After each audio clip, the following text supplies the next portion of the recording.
Hello everyone, সবাই কেমন আছো? আশা করি সবাই ভালো আছো। সুমিতা দাস ইউটিউব চ্যানেলে সবাইকে স্বাগত জানাই। তো এই ব্লগ ভিডিওটা হচ্ছে কালকের। তো কালকে এই ভিডিওগুলা আমি বানিয়েছিলাম কিন্তু পোস্ট করতে পারিনি। তো এই যে দেখো সকাল টাইমে আমাদের ঘরে এই ছোটো মাছগুলো নেওয়া হয়েছিল। তো এই ছোটো মাছগুলো আমি বেছে নিচ্ছি।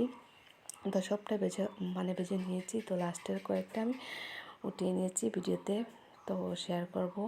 তো এই যে দেখো, তো সাইডে দেখো মাছগুলো আমি ভেজে রেখে দিয়েছি, যেগুলো প্রথমে ভেজেছিলাম। তো এই যে দেখো কমপ্লিট মাছ ভেজে নিয়েছি। এখন তো রান্না করাটা আমি দেখাতে পারবো না, শর্টকাটভাবেই ভিডিওটা করব।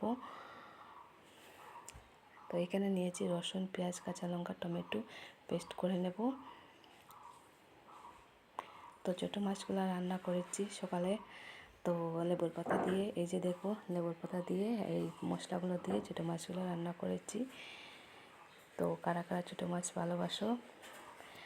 তো এই ছোটো মাছগুলো তো আমার বাবা খুব বেশি পছন্দ করেন, তাই ছোটো মাছ নেওয়া হয়েছে। আর এই যে দুপুরবেলা দেখো, তো ভাই লোকাল মুরগি নিয়ে এসেছে। এই যে দেখো, তো লোকাল মুরগিগুলো এই যে দেখো দুইটা ডিম আছে, খুবই সুন্দর সুন্দর ডিম দুইটা ভিতরে।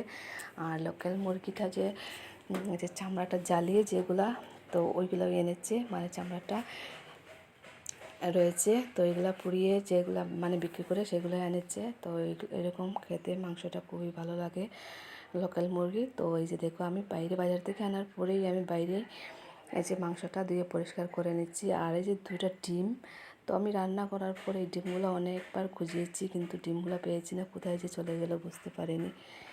তো ডিমগুলো দেখে ভাবছি রান্না করার পরে খাবো, কিন্তু একদম খুঁজতে খুঁজতে আর ডিমটা পাওয়া গিয়েছে না। তো যাই হোক, এই যে দেখো আমি ধুয়ে নিচ্ছি। তো এই যে দেখো ধুয়ে পরিষ্কার করে নিয়ে এসে গেছি। ভিডিওটা ভালো লাগলে লাইক, শেয়ার, কমেন্ট করে দেবেন, সাথে সাথে চ্যানেলটা সাবস্ক্রাইব করে দেবেন। তো আমি ফ্রিজে রেখে দিয়েছিলাম, তো রাত্রে রান্না করেছি। ভিডিওটা এখানে শেষ করলাম। Tata, by.